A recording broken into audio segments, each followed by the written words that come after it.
মানুষের চেহারা সৌন্দর্য খুবই সস্তা হয়, তবে চরিত্র সেটা কিন্তু খুবই দামি। কারণ চরিত্রটা না সবার সুন্দর হয় না, ঠিক তেমনই সময় দেখার জন্য হাতে পড়া ঘড়িটাও হয়তো খুব সস্তা থাকে, তবে আমাদের জীবনের সময়টা না খুবই দামি। তাই আজ সময়ের সদ্ব্যবহার করে বেরিয়ে পড়েছি ঠিকঠাকভাবে, কিন্তু এটাও জানি না কোথায় যাব আর কি বানিব।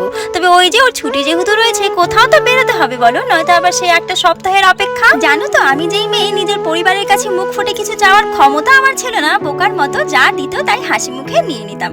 সে আমাকে বিয়ের পর কি শুনতে হয় জানো, আমি নাকি খুবই চালাক। হ্যাঁ, আমি সত্যি এতটাই চালাক যে বোকার মতো লড়াই না করে নিজেদের সর্বস্ব তাদের হাতে তুলে দিয়ে আজ শূন্য হাতে এক কাপড়ে বাড়ি ছেড়েছি।